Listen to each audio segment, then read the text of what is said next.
آج کی شاموں کے لیے ہے، ہر صبح مکافات کی شاموں کے لیے ہے، یہ دنیا دل نادار کے کاموں کے لیے ہے۔ آقا تیرے دشمن کا ٹھکانہ ہے جہنم، آقا تیرے دشمن کا ٹھکانہ ہے جہنم، جنت تو محمد کے غلاموں کے لیے ہے۔ واجب الاحترام،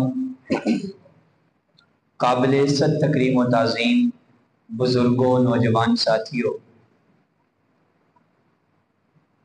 جمعہ کے خطبات میں ہمارا موضوع چل رہا تھا نبی پاک صلی اللہ علیہ وسلم کے 24 گھنٹے کی زندگی کے معمولات۔ اس موضوع کو مختلف لوگوں نے مختلف نام دیے۔ کسی نے اس موضوع کو نام دیا معمولات النبی صلی اللہ علیہ وسلم کا، کسی نے اس موضوع کو نام دیا نبی کریم صلی اللہ علیہ وسلم کے معمولات یومیہ، کسی نے اس موضوع کو نام دیا حضور اقدس صلی اللہ علیہ وسلم کے شب و روز۔ لیکن ایک عنوان اور خوبصورت نام کسی عاشق نے دیا، جاذب نظر، دل کو بھانے والا، وہ یہ کہ ایک دن نبی پاک صلی اللہ علیہ وسلم کے ساتھ، ایک دن نبی پاک صلی اللہ علیہ وسلم کے ساتھ، یعنی اگر کوئی شخص نبی رحمت صلی اللہ علیہ وسلم کی خدمت میں ایک دن گزارتا، 24 گھنٹے گزارتا، تو وہ 24 گھنٹے کی زندگی میں حضور میں کیا کیا دیکھتا، کون کون سی ادائیں دیکھتا، کون کون سے حضور کے طریقے دیکھتا، کیا کچھ اسے دیکھنے کے لیے ملتا۔ تو اس اعتبار سے کسی عاشق نے اسے نام دیا کہ ایک دن حضور کے ساتھ۔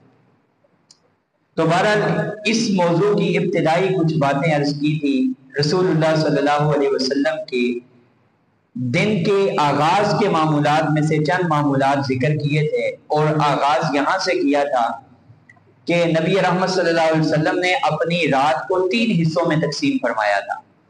پہلے 2 حصے آرام فرماتے، اور رات کے تیسرے حصے میں نبی رحمت صلی اللہ علیہ وسلم بیدار ہو جاتے۔ آپ صلی اللہ علیہ وسلم جب بیدار ہوتے تو بیداری کے بعد سب سے پہلا عمل اللہ کے رسول صلی اللہ علیہ وسلم کا یہ تھا کہ آپ اپنی ہتھیلیوں کے نچلے حصے سے اپنی آنکھوں کو 3 مرتبہ ملتے، یوں 3 مرتبہ ملتے تاکہ آنکھوں سے نیند کا خمار ختم ہو جائے، سستی ختم ہو جائے۔ اور سائنس یہ کہتی ہے کہ اگر آنکھوں کو یوں ملا جائے تو وہ اعضاء جنہوں نے 10 منٹ لگانے ہیں حرکت میں آنے کے لیے، 30 سیکنڈ میں وہ حرکت میں آ جائیں۔ تو نبی رحمت صلی اللہ علیہ وسلم سب سے پہلا عمل یہ فرماتے کہ آپ اپنی آنکھوں کو اپنی ہتھیلیوں کے نچلے حصے سے ملتے، اور پھر اس کے بعد اللہ کے رسول صلی اللہ علیہ وسلم سب سے پہلا کام آنکھوں کو ملنے کے بعد یہ فرماتے کہ آپ اپنی زبان سے اللہ کی تعریف کرتے، اللہ کی توصیف کرتے، اللہ کی مدح و ثنا کرتے، اور اللہ کی شکر کے کلمات ادا کرتے، الحمدللہ، لا الہ الا اللہ، اور پھر دعا پڑھتے، الحمدللہ الذی احیانا بعد ما اماتنا والیہ النشور۔ رسول اللہ صلی اللہ علیہ وسلم نے اس طریقے سے اللہ کے شکر کے کلمات ادا کر کے مجھے، آپ کو، امت کو یہ پیغام دیا کہ جب تم آغاز صبح کرو، دن کا آغاز کرو، تو اپنے دن کا آغاز اللہ کی تعریف سے کرو، اللہ کی توصیف سے کرو، اللہ کی مدح سے کرو، اللہ کی ثنا سے کرو، اور اللہ کے شکر کے کلمات سے کرو۔ جب دن کا آغاز اللہ کے کلمات شکر سے ہوگا تو پورا دن جو اللہ کی نعمتیں استعمال کرو گے اس پر شکر کا موقع ملے گا، اور نتیجے میں اللہ تمہیں اپنے شاکرین میں شامل فرمائے گا۔ تو شاکرین میں شامل فرمانے کے لیے فرمایا تم آغاز صبح، جیسے بزرگ فرماتے ہیں نا، صبح کے وقت کوئی اچھی بات کیا کرو، کیوں؟ اچھی بات کرو گے تو دن اسی طرح کی اچھی باتیں ہی کہو گے، صبح ہی کوئی غلط بات کی، کوئی غلط عمل کیا تو پورا دن ایسے ہی گزرے گا۔ تو اس لیے رسول اللہ نے تعلیم دی کہ آغاز صبح اللہ کی یاد سے، اللہ کے نام سے، اللہ کی تعریف سے کرو، تاکہ پورا دن اللہ کی نعمتوں کی شکر گزاری میں گزرے۔ اور ویسے بھی قرآن پاک میں فرمایا گیا قلیل من عبادی الشکور، کہ میرے بڑے تھوڑے سے بندے ہیں جو میرا شکر ادا کرتے ہیں، بہت تھوڑے سے بندے ہیں۔ وہ ایک اللہ والے تھے نا، وہ اکثر یہ دعا کرتے تھے، اللہ مجھے تھوڑوں میں شامل فرما، اللہ مجھے تھوڑوں میں شامل فرما۔ کسی نے پوچھا حضرت صاحب آپ ہمیشہ یہی دعا کرتے ہیں کہ اللہ مجھے تھوڑوں میں شامل فرما، تو یہ تھوڑوں سے کیا مراد ہے، یہ کن میں شامل ہونے کی دعا فرماتے ہیں؟ تو وہ اللہ والے کہنے لگے تم نے اللہ کے قرآن کو نہیں پڑھا؟ قرآن کیا کہتا ہے؟ قلیل من عبادی الشکور، میرے شکر ادا کرنے والے بندے بڑے تھوڑے ہیں، قلیل ہیں، تو میں یہ دعا کرتا ہوں کہ وہ جو تھوڑے ہیں نا شکر ادا کرنے والے، اللہ مجھے ان میں شامل فرما۔ قلیل من عبادی الشکور، اور پھر جو شکر ادا کرتے ہیں دوسرے مقام پہ قرآن کہتا ہے قلیلا ما تشکرون، جو تم میں سے شکر ادا بھی کرتے ہیں نا تو قلیلا ما تشکرون، وہ شکر بڑا تھوڑا ادا کرتے ہیں، یعنی جو اللہ کی نعمتیں ہیں اس کے مقابلے میں شکر بہت تھوڑا ادا کرتے ہیں۔ تو اس لیے رسول اللہ نے تعلیم دی جب آغاز صبح کرو، کتنے لوگ ہیں رات کو سوتے ہیں اور ہمیشہ کے لیے سو جاتے ہیں، سوتے ہیں آنکھیں بند کرتے ہیں اور دوبارہ آنکھ کھول نہیں سکتے، تو فرمایا جب اللہ نے تمہیں موقع دیا دوبارہ اٹھنے کا، بیدار ہونے کا، آنکھیں کھولنے کا، سانسیں لینے کا، تو اس پر اللہ کا شکر ادا کرو اور آغاز صبح اللہ کی تعریف اور شکر سے کرو۔ اور پھر اس کے بعد تیسرا عمل رسول اللہ صلی اللہ علیہ وسلم مسواک فرماتے، اور مسواک کتنی تاکید فرمائی۔ اللہ کے رسول صلی اللہ علیہ وسلم نے فرمایا کہ اگر امت کے لیے تکلیف مشقت کا ذریعہ نہ سمجھتا لَأَمَرْتُهُمْ بِالسِّوَاكِ، فرض قرار دیتا، یہ فرض ہے۔ اور اتنی تاکید اور اتنا اہتمام کہ اللہ کے رسول صلی اللہ علیہ وسلم جب دنیا سے گئے ہیں آپ کی زندگی کا سب سے آخری عمل وہ مسواک کا عمل ہے، آخری عمل، زندگی کا آخری عمل حضور نے کیا۔ صحیح روایت امی جان سیدہ عائشہ رضی اللہ تعالیٰ عنہ سے منقول ہے، فرماتی ہیں نبی رحمت صلی اللہ علیہ وسلم مرض الوفات میں آخری گھڑیاں ہیں، آپ نے میرے سینے کے ساتھ سہارا لگایا ہوا ہے، اتنے میں میرے بھائی عبد الرحمن تشریف لائے، ان کے ہاتھ میں تازہ مسواک تھی اور رسول اللہ کی نظر مسواک پہ جم گئی۔ قربان جائیے حضرت عائشہ پہ جو حضور کے مزاج سے واقف تھی، حضور کی طبیعت سے واقف تھی، بس نظر جم گئی۔ حضرت عائشہ فرماتی ہیں میں سمجھ گئی حضور مسواک استعمال کرنا چاہتے ہیں، اپنے بھائی سے مسواک لیا اور رسول اللہ صلی اللہ علیہ وسلم کو دیا، لیکن مسواک سخت تھا۔ حضور نے فرمایا عائشہ مسواک کو نرم کر کے دو اور اپنے منہ میں چبا کر کے نرم کر کے دو۔ حضرت عائشہ فرماتی ہے میں نے منہ میں رکھا، اسے نرم کیا، چبایا اور چبا کر نرم کر کے میں نے حضور کو دیا۔ حضور نے اس مسواک کو استعمال کیا، دو پیغام جاتے ہوئے امت کو دے کر گئے، ایک یہ کہ میری امت والوں مسواک کا میں نے اتنا اہتمام کیا ہے کہ دنیا سے جاتے ہوئے بھی میں آخری عمل مسواک کا کر رہا ہوں، اور دوسرا پیغام یہ دیا کہ لوگوں میری امت والوں میں زندگی میں بھی عائشہ سے پیار کرتا تھا، دنیا سے جاتے ہوئے بھی عائشہ سے پیار کر رہا ہوں۔ تو رسول اللہ صلی اللہ علیہ وسلم مسواک کا اتنا اہتمام فرماتے اور پھر قضائے حاجت کے لیے تشریف لے جاتے۔ اس کی تفصیلات بیان کی تھی کہ آپ بایاں پاؤں داخل فرماتے، دعا پڑھتے، سر کو ڈھانپ لیتے، سر کو ڈھانپنے کی بھی بڑی برکات ہیں جب قضائے حاجت کے لیے جائیں، اور پھر جب فارغ ہوتے دعا پڑھتے اور اس کے بعد رسول اللہ صلی اللہ علیہ وسلم وضو فرماتے۔ اور وضو میں رسول اللہ صلی اللہ علیہ وسلم کی عام عادت یہ تھی کہ آپ اکثر اوقات وضو میں رہتے تھے، ایسا نہیں تھا کہ صرف نمازوں کے وقت میں وضو کر لیا، اکثر اوقات نبی پاک وضو میں رہتے تھے۔ اور اس کی بڑی برکات اللہ کے رسول صلی اللہ علیہ وسلم نے بیان فرمائی، فرمایا جس شخص نے وضو کیا، ثواب کی نیت سے وضو کیا، فرمایا جب وہ وضو کرتا ہے اور ہتھیلی پہ پانی ڈال کے اپنے منہ کو صاف کرتا ہے، کلی کرتا ہے، ناک میں پانی ڈالتا ہے، فرمایا اس کلی اور ناک میں پانی ڈالنے کی برکت سے اللہ اس کے چہرے کے، اس کے نتنوں کے، اس کے منہ کے گناہوں کو جھاڑ دیتا ہے۔ فرمایا پھر وہ چہرے پہ پانی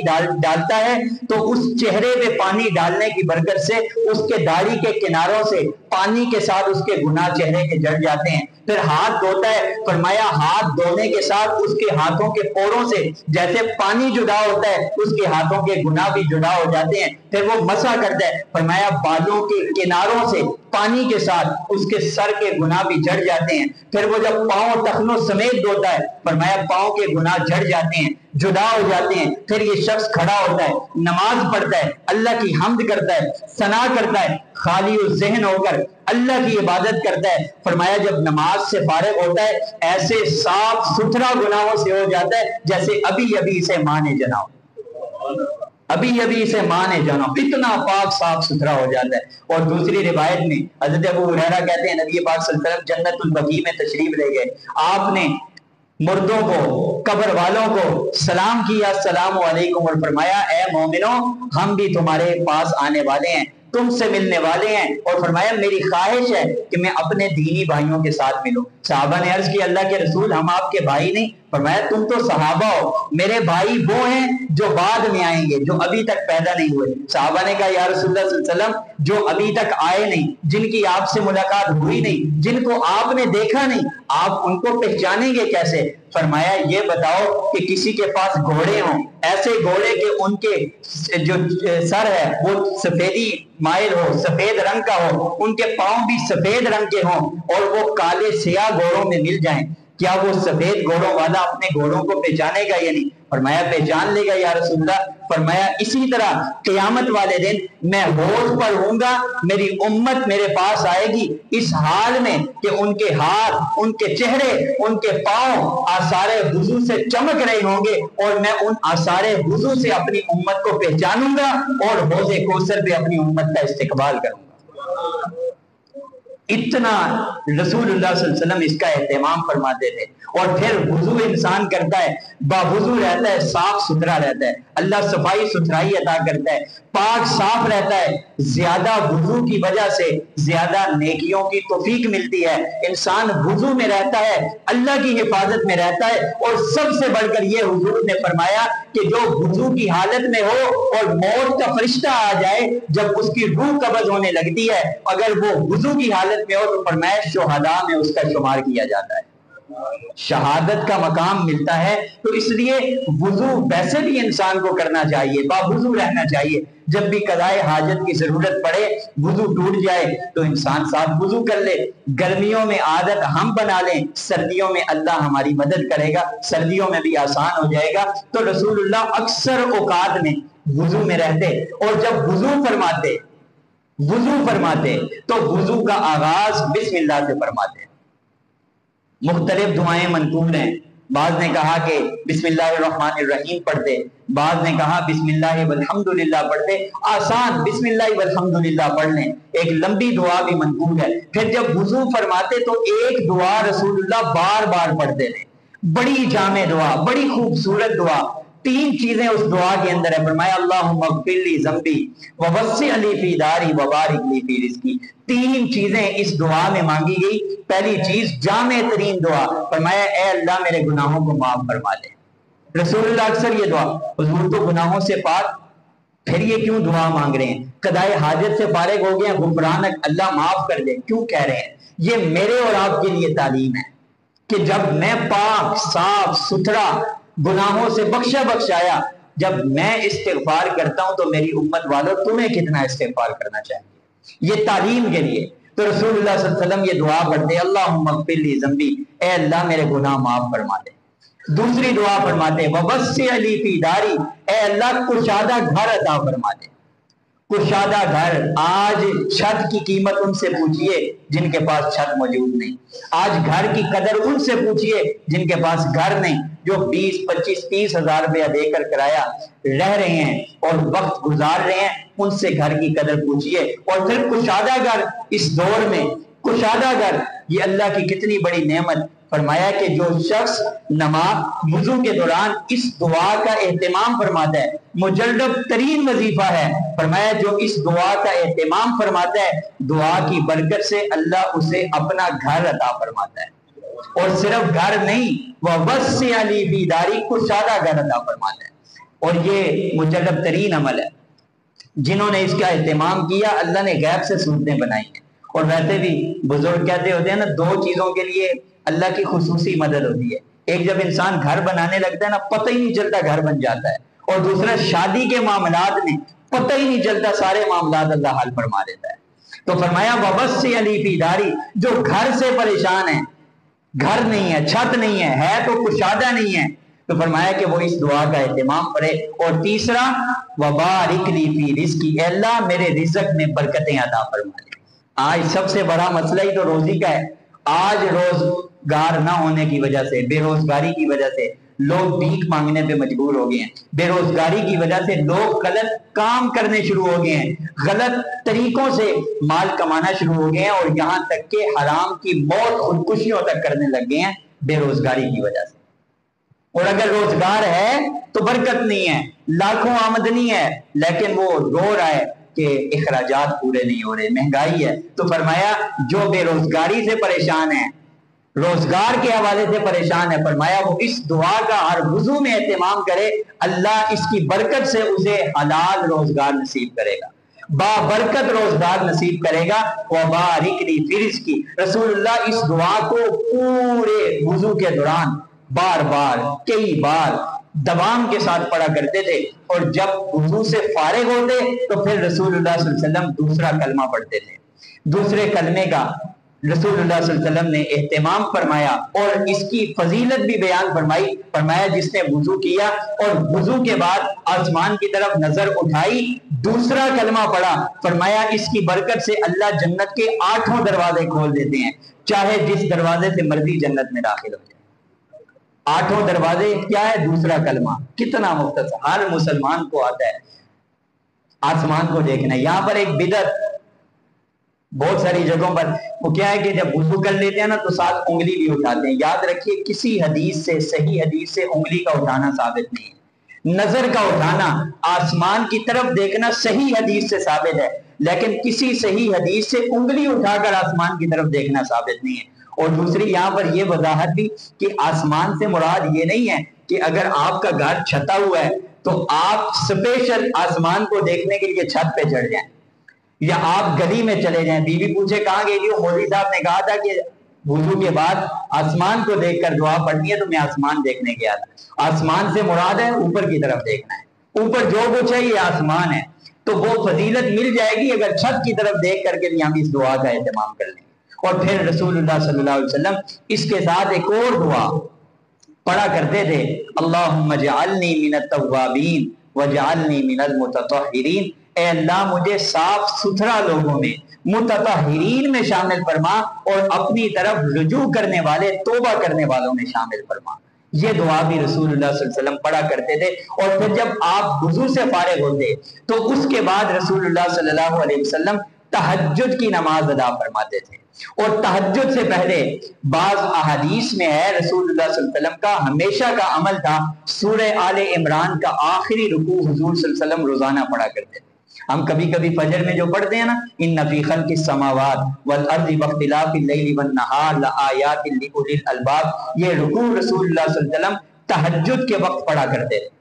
یہ آیتیں پڑھتے رہے، یہ آپ کا ہے، اس میں دعائیں ہیں، اللہ تعالیٰ سے التجائیں ہیں، اللہ کی تخلیق میں غور و فکر ہے، اور اپنے ایمان لانے کا اقرار ہے، اپنے گناہوں کی مغفرت ہے، بہت ساری چیزیں اس میں ہیں. تو حضور یہ پڑھا کرتے تھے اور اس کے بعد آپ تہجد پڑھتے تھے. حضرت عائشہ کی روایت بخاری میں، دیگر کتابوں میں موجود ہے، نبی پاک صلی اللہ علیہ وسلم رات کو 11 رکعت نماز کا اہتمام فرماتے تھے. کتنی رکعت؟ 11 رکعت. 8 رکعت تہجد کی نماز پڑھتے تھے، اور پھر 3 رکعتیں ان تہجد کے بعد آپ رات کے وتر پڑھا کرتے تھے. اور یہی سب سے افضل ہے کہ اگر تہجد کی توفیق ہو، انسان تہجد کے لیے اٹھے، تو بخاری کی صحیح روایت موجود ہے رسول اللہ صلی اللہ علیہ وسلم کی رات کی آخری نماز تہجد کی نماز ہوتی تھی. تو افضل یہ ہے رات کو تہجد نہ پڑھے، رات کو وتر نہ پڑھے، سو جائے، جب اٹھے پہلے تہجد پڑھے اور اس کے بعد وتر ادا کرے.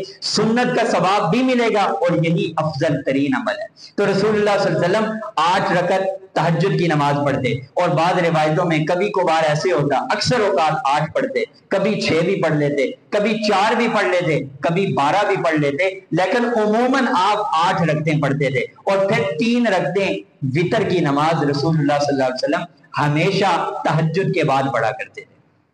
رسول اللہ صلی اللہ علیہ وسلم کا یہ اہتمام تھا. اور پھر جب تہجد کی نماز سے فارغ ہو جاتے اور پھر اس کے بعد جب آپ وتر پڑھ لیتے تو پھر آپ کچھ دیر کے لیے آرام فرماتے، گھر والوں کے پاس جا کر کچھ دیر کے لیے آرام فرماتے، کیونکہ رات کو جلدی اٹھتے تو اس کی وجہ سے کچھ نیند کا غلبہ ہونے کا خطرہ ہوتا تو اس لیے رسول اللہ صلی اللہ علیہ وسلم تھوڑی دیر کے لیے آرام فرماتے، سو جاتے تھوڑی دیر کے لیے، اور پھر اس کے بعد رسول اللہ اٹھتے اور گھر والوں کو بھی اٹھایا کرتے تھے، خود بھی اٹھتے ساتھ گھر والوں کو بھی اٹھایا کرتے تھے، صرف خود نماز کے لیے نہیں جاتے تھے، گھر والوں کو بھی اٹھایا کرتے تھے۔ یہاں پر تو ہمارے معاشرے میں تو یہ ہے کہ حاجی صاحب ہیں، علامہ صاحب ہیں، مفتی صاحب ہیں، قاضی صاحب ہیں، یہ گدی نشین صاحب ہیں، یہ پیر صاحب ہیں، خود تو آ رہے ہیں، بڑا اہتمام ہے، گھر والے سارے سوئے ہوئے ہیں۔